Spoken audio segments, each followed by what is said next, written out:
Story 12. My friend is missing, and I found something really strange. Please help. I think something is going on, and I don't know who to tell. So I guess I'll just tell a bunch of random people on the internet. I'm scared shitless. I have no idea what to do. I guess I should explain. Here's some backstory. I live on an island. It's pretty small, but a huge tourist trap. In the summer, it's usually really crowded. I'm 19 and saving up for college, so I work crazy hours. Because of this, I'm not the most social. I usually talk to my friends online, and I don't go out much. Unless I'm hanging out with my closest friend. Let's call her EVA. We're super close. Closer than most friendships you have when you're 19 and really busy. She's like my sister, really. The thing is, Eva has some problems, and that puts her under a lot of stress. I worry about her a lot. She can be unstable at times, but most of the time she's a really positive person. She spends most of her time on the internet, social media, gaming, stuff like that. Real introvert she is. I think that's enough background for the next part to make sense. I figured the best way to organize my thoughts from here on out would be to tell what happened each day. 23rd of June. About a week ago, I noticed Eva hadn't texted me in a few days, which was really odd. I checked her Instagram, Tumblr, Facebook, etc. and saw she hadn't posted anything since the 21st, which was the last time I had received a text from her. I texted her a few times and waited an hour. No response. It might seem silly of me to be worried, but I was. She's always glued to her phone. 24th of June, still no text from EVA. I checked her social media again. Nothing, still. At this point, I tried calling her. She didn't pick up. Maybe, I thought, she lost her phone. Or she wants to be left alone. So I let it be. 25th of June, still nothing. I tried calling again, got no answer, and left a message. 26th of June, nothing. 27th of June, I remembered she had another blog, a side blog, for art or something. I got the link from her main blog. I was pretty freaked out when I saw the latest post. It was from the 21st. Here it is. Hey guys. I noticed how dark it is in the... Hi guys. Hi guys. Maybe if I scream. Okay, I will. Might eat. What the actual fuck is that? It really freaked me out. Does it mean something? I've read it so many times, but I can't make sense of it at all. I went through the rest of the blog. There's nothing similar to this anywhere else. I couldn't sleep that night. 28th of June, I messaged her on everything she has, texted her, and called her. I was panicking at this point. I was the most scared I have ever been in my life. I barely slept. 29th of June, I called in sick for work. I couldn't handle the anxiety or the exhaustion. I decided I would call Eva's dad if I still hadn't heard from her by dinner time. I ended up falling asleep around 3 p.m. 30th of June, still nothing. I was surprised none of our other friends had noticed. Maybe they had, but no one had talked to me about it. I hadn't talked to anyone except coworkers since the 27th. I called Eva's dad and left a message. 1st of July today, I decided to go outside, go on a walk. It felt nice to escape reality for a minute. When I got back inside, I checked my email. Eva's dad had emailed me early in the morning. This is the email. I have changed some of the names for privacy. Hi, my name. It's nice to hear from you. I'm sorry for not contacting you sooner. I've been busy and very stressed. I understand your worry about Eva's real name. She has been missing since the 22nd. The police have been at my house a lot since then, but they haven't touched Eva's real name, its room. I find that strange. They asked for her passwords, but frankly, I have no idea what they are. They said they don't want to access the accounts because there seems to be nothing strange on them. I think that's a load of bullshit, but what do I know? I guess I would like to meet up with you and talk about Eva's real name. I hope we can fill in the puzzle of what happened to my daughter. Best wishes, his name. I just finished writing all of this at 1 a.m. I'm exhausted and worried and paranoid and scared as fuck. Please help me. I don't know what to do. I'm going to meet with Eva's dad tomorrow. Story 13. My son went missing in 2016. He came back yesterday in 7 layers. I, 40 female, am a single mother of 3 children, Naomi 14, female, Porter 19, male, and my oldest son Nathan 23, male. My husband died from an overdose in 2013, and I have been trying my hardest to support my family. I was fired from my retail job back in February of 2016 for pocketing money from the cashier, and I was caught after a coworker who had seen me told my boss, and he checked the security cameras and had confirmed it. Little did I know the same day would take a dark turn from there, as I got a call from my son Porter. While I was driving my way home, which when I picked up my phone, I heard police sirens in the background and a lot of crying from what sounded like my daughter Naomi. He had told me that Nathan had disappeared after Porter had heard a loud thud from Nathan's room, and his phone went straight to voicemail when he called him. I called Nathan to confirm his suspicion that his phone had in fact went to voicemail. My heart was racing as I was driving home with a terrible snowstorm in my point of view. About 7 minutes later, I arrive home to see Naomi and Porter both next to each other. Naomi was crying uncontrollably as Porter was trying to make her stop crying as hard as she was. I talked to the police about it, and they had told me that they would update me if they had any lead on the case, but for a while, they had told me nothing. About 1 hour later, an active shooting and kidnapping alert was issued near my home, and it made me more anxious. About a day later, the kidnapper and shooter were arrested, and all the victims were identified and put back into custody. But my son was not one of the victims, as I never got a call about him from the local police station, and when I asked them, they had told me they had not gotten new information on him. For a while I was deeply depressed. I could not land a job that would cover enough money for bills and to support my children, and it was just over all hell for my collapsing family. Fast forward to around 2019, and I was getting back on my feet. I had a new husband to help support my family and pay the bills when I was unable to, and I had gotten a job after searching for a while, and life was starting to look up. That was until COVID struck. I had to work at home, and my kids were temporarily put on virtual learning, and it was definitely hard to manage the family during 2020 through mid-2021. 2022 was a year that really fucked with me mentally. I had seen Nathan in places, as if he had grown and nothing ever happened, but as soon as I would look away, he would disappear. It was keeping me up at night for a while, so eventually I took therapy for around 4 months, as there was nothing else I could have done. But more throughout the year up until late 2022, I would see Nathan, but he would do something new each time. Sometimes he would talk to someone. Sometimes he would be reading something or looking at something. One day though, Nathan walked up to me, but he looked like a poor mimic of him, and he was slowly deteriorating as he was approaching me. But the thing I will never forget is what he had said to me. "I am sorry," he said to me as he was flaking away. It was a hallucination of some sort, but a really real lucid feeling one. It was too real for me. I told my husband about this. He had told me that he was really worried for my mental health and that I need to seek therapy again. I took therapy again.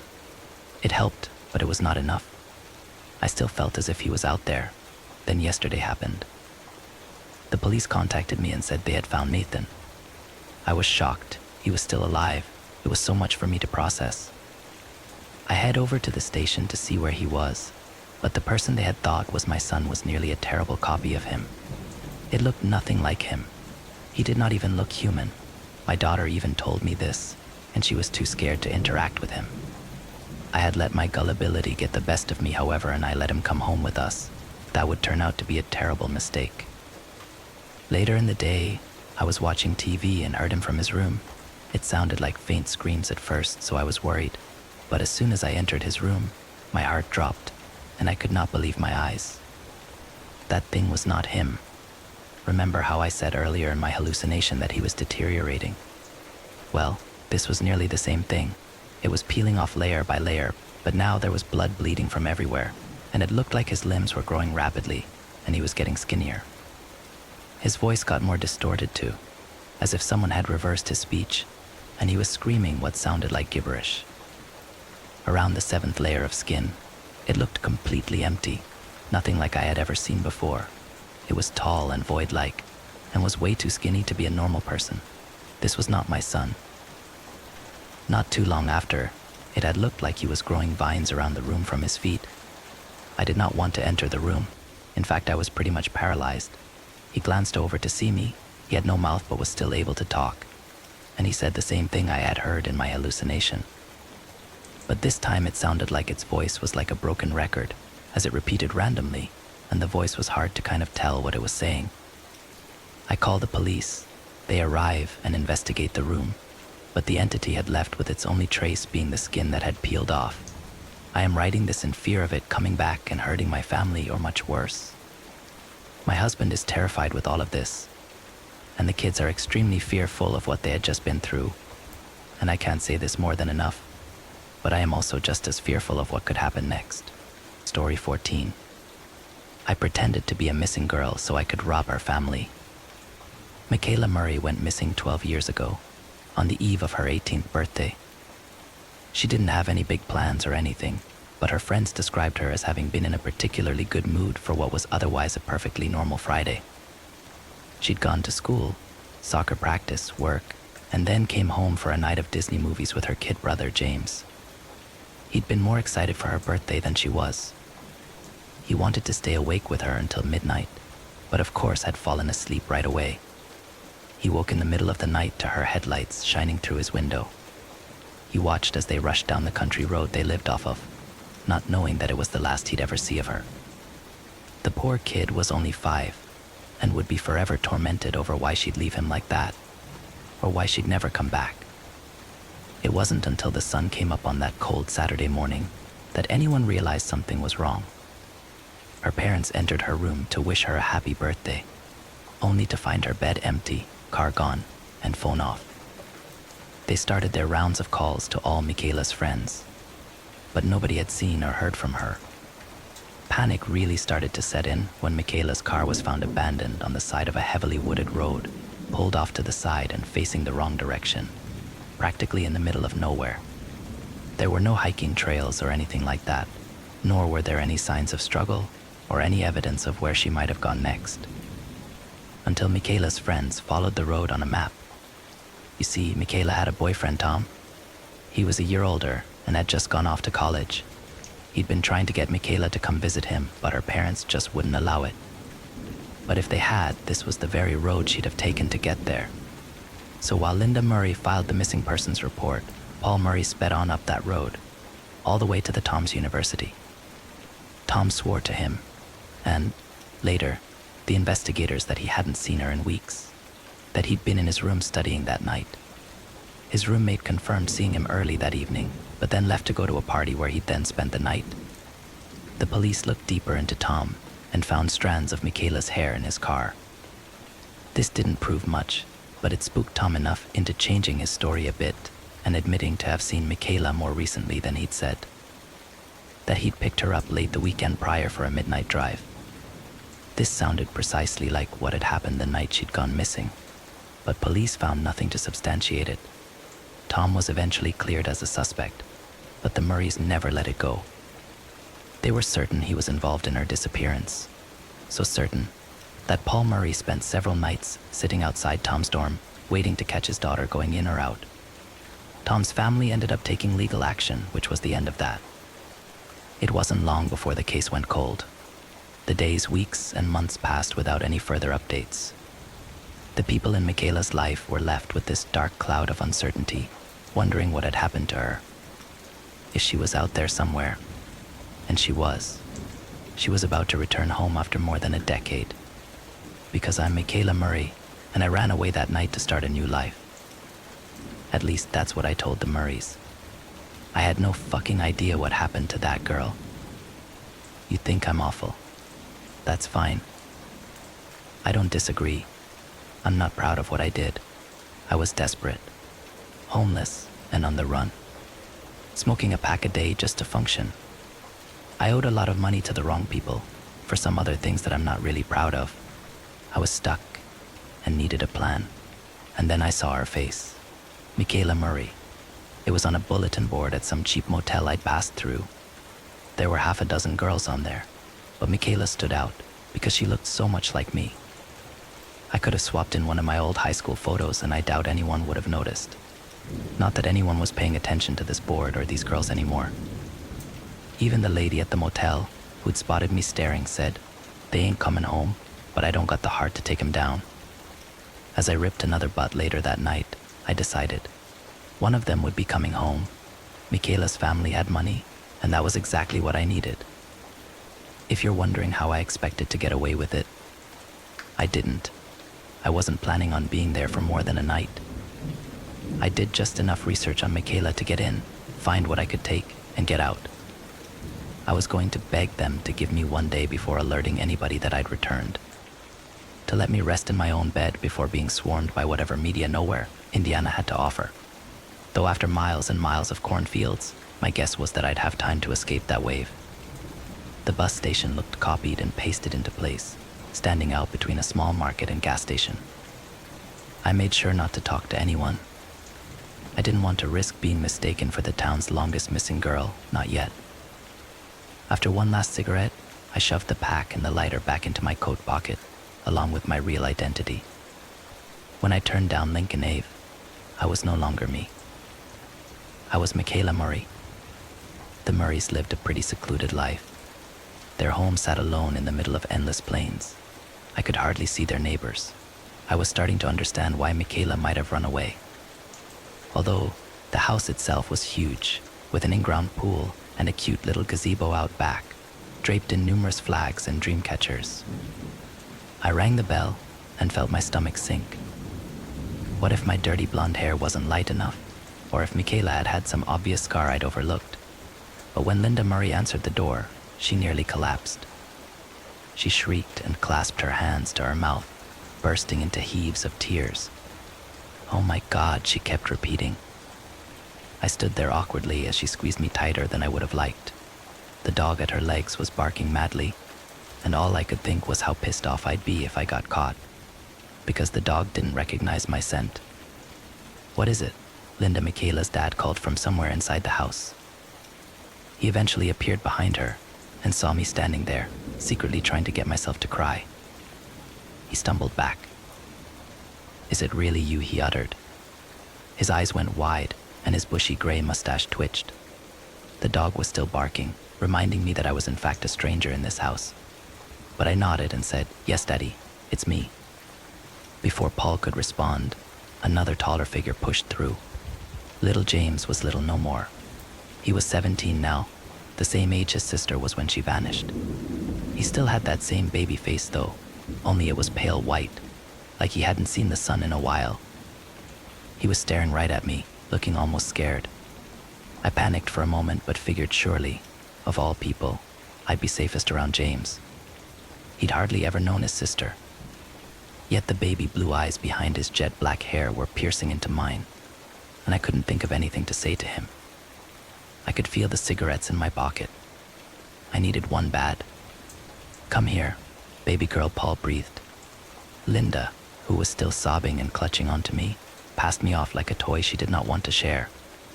Paul pulled me into his arms and held even tighter than she had. We rocked back and forth for a moment. "I can't believe you're here," he whispered.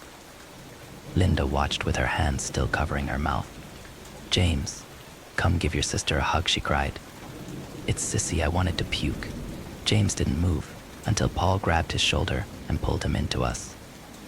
Linda then joined in as well, and we all just stood there wrapped up in momentary silence. I wanted to escape it, but we were locked in. "Okay, let's get inside," Paul said. "It's cold." Paul beckoned us into the foyer where they hung my coat on a hook next to what I assumed was one of Michaela's, untouched after all these years. Paul turned, twisted, and latched the few locks on their front door. I wondered if this had always existed, or if it was a result of their daughter having slipped out one night, never to be seen again. I followed the family further inside and was blown away by how nice the interior was, so much so that I'd slipped up and let it show. After all, nothing in this house was supposed to be new to me. I caught James' eye and feared that he'd noticed. He kept his eyes on me as we passed through room after room, deeper and deeper into the house. Linda kept reaching to touch me in any way, a hand on the back or a light shoulder squeeze. She was still sobbing this deep, painful sob, and it was at this moment that I finally began to feel like the asshole I knew I was. We marched through one living room, past the kitchen, down a hall, and then finally stopped in another living room. Each Murray dropped onto a separate couch. Paul gestured for me to sit next to Linda, who grabbed hold of me as she attempted to settle herself down. It was annoying, but of course I wasn't going to stop her. James was beside us, staring down at his feet, with Paul right across, beaming at me. "Baby, first of all, we're not mad," he explained. "We just want to know ... what happened if my actual dad had showed even an ounce of this concern. I might not have run away myself." I dropped my head and said, "I'm sorry, you guys. I needed to get out of here. I felt stuck. I didn't mean to hurt anyone." I didn't know what to do. It certainly wasn't Oscar-worthy, but I wasn't playing the long con. I just needed to be passable long enough for me to swipe several of the items we'd passed on our journey to this room. Paul nodded slowly. He looked guilty, and it made me feel bad. Okay, where did you go, baby?" "I went north." Tom helped. He introduced me to someone at his school who gave me everything I needed. This was better, I thought. Added in some details the real Michaela would know. Although of all the lies to that point, this one felt strangest to tell. The online consensus was that Tom had killed Michaela. Now I was making him her hero. "Wow, that's ... quite the adventure," Paul exclaimed. I looked over at Linda because she was squeezing too hard. Her face lit up when our eyes met, and she just nodded. "What made you come back?" Paul continued. I hesitated on this one, so I told the truth. I found myself in a lot of trouble. Didn't know where to turn next. I think the only reason I didn't come home sooner was because I felt embarrassed. And then years went by. "What kind of trouble?" Linda gasped. She'd finally let go of me. "No," Linda, Paul began. "It's okay. She's not a little girl anymore," he laughed. "That's her business. Listen, baby girl, we don't have to talk about it if you don't want. All that matters now is you're home and you're safe." He was holding onto both of my hands. This made me tear up for real. In just a short period of time, I'd flipped my thinking. Maybe Michaela was just another stupid teenager rebelling against her parents who were only trying to keep her safe.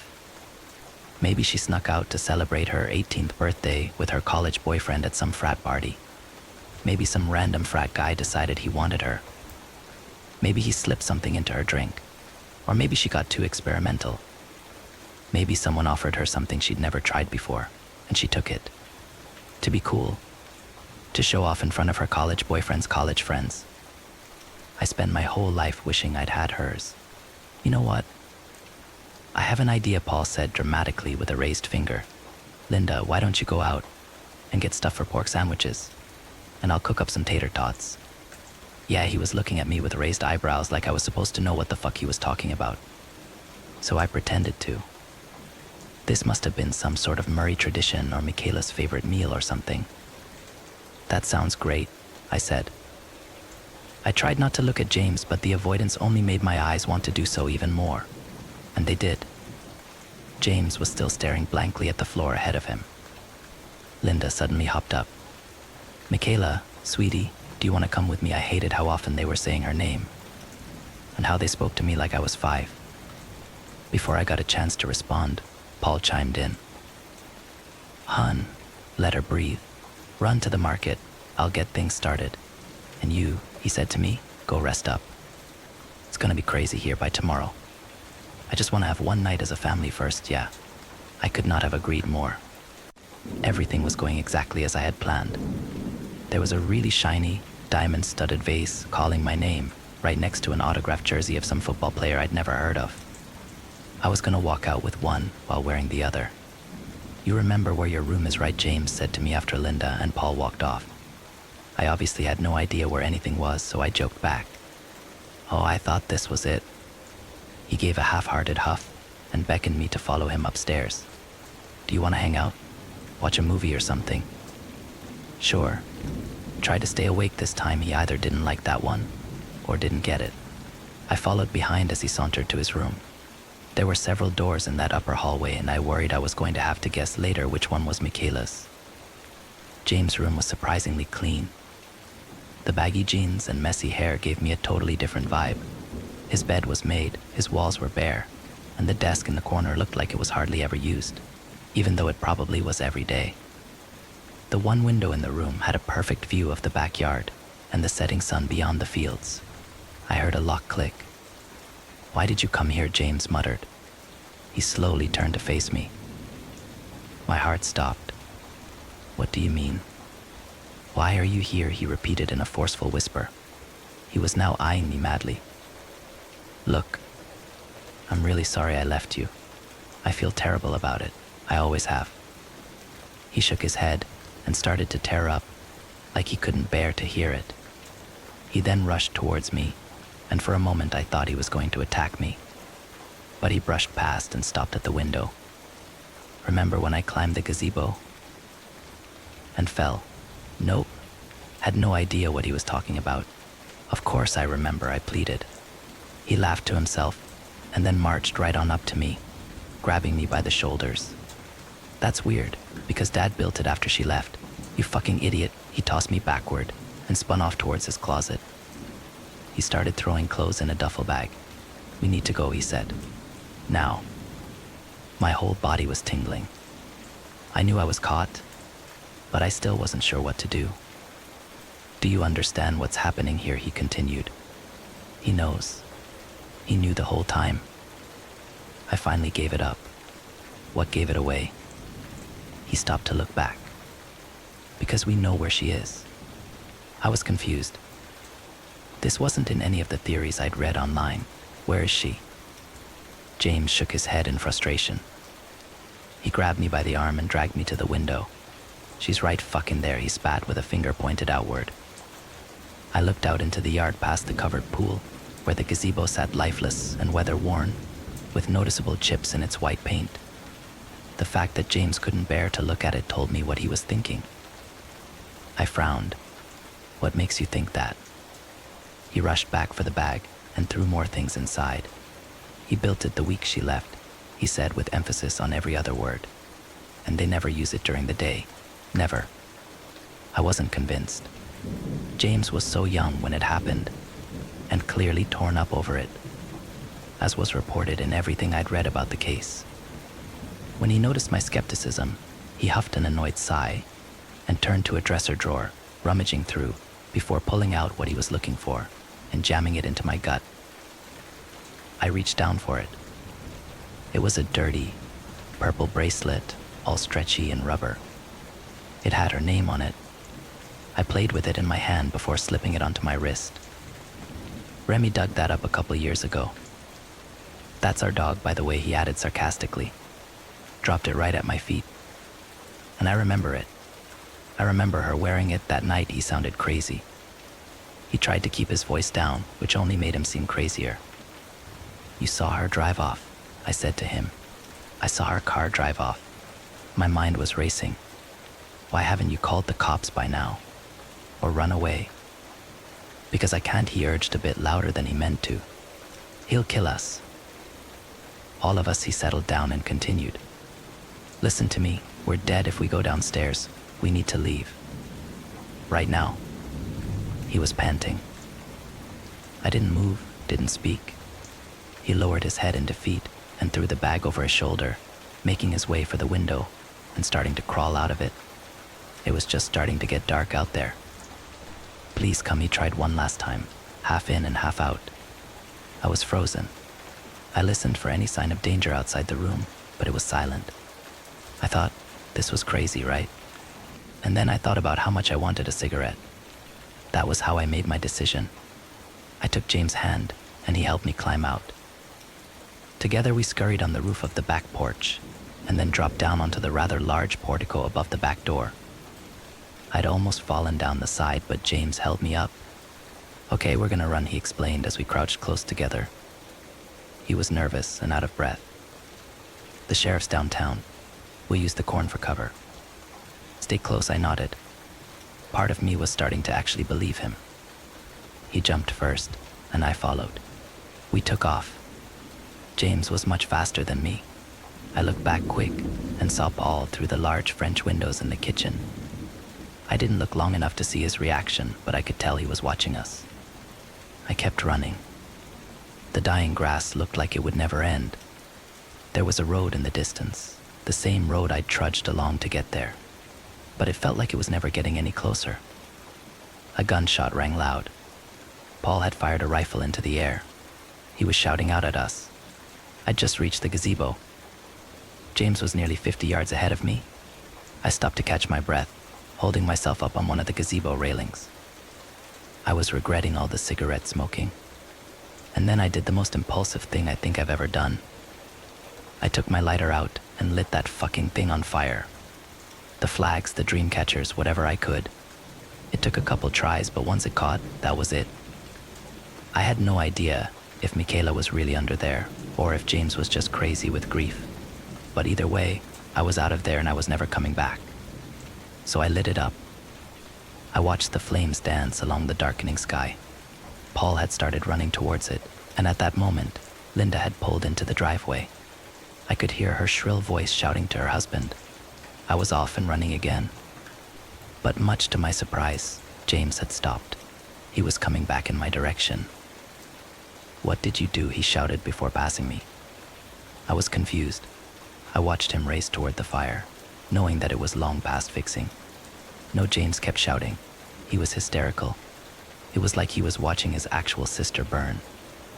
He dropped to his knees and broke down. I wanted to go comfort him, but Paul was closing in. I had to get out of there. I made one last dash without ever looking back. By the time I'd reached the road, the sharp pain in my side had crippled me. I was barely able to move.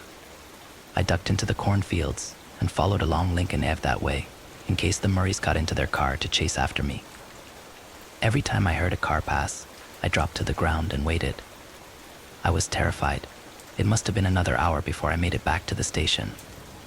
I was prepared to get onto the next bus, no matter where it was going. It didn't matter. But buses were done for the night. There wouldn't be another until the following day. I cursed out loud. A man pumping gas in his truck next door had heard me and asked if I was okay. I told him I was fine when he offered me a ride. He asked if I was going south, to which I said yes. Truthfully, I wanted to go northwest, but I just needed to get the fuck out of there. So yes, I hopped into a stranger's truck. He was an old man. I never felt in danger or anything close to it. He seemed nice, and after the day I had, I wasn't in a position to be picky. We drove in silence for a while. It was now pitch black out. The headlights pushed through the surrounding fields of black. It was eerie. The old man tried to spark up conversation, but I wasn't feeling it.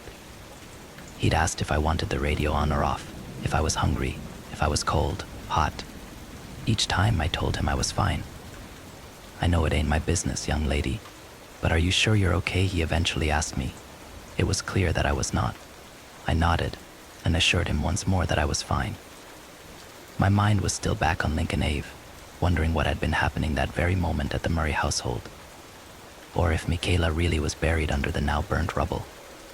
Or if her brother had just lost his mind. "Will you tell me your name?" at least the old man had said, breaking my daydream. I paused. I looked down at my fidgeting hands and noticed the purple bracelet tight along my wrist, the pink lettering of Michaela's name flashing with every passing street light. I'd forgotten that I was still wearing it. Relax. I didn't do what you think I did. That would have been a mistake. But when the old man dropped me off at a rest stop early the next morning, I saw that I'd already made a much bigger one.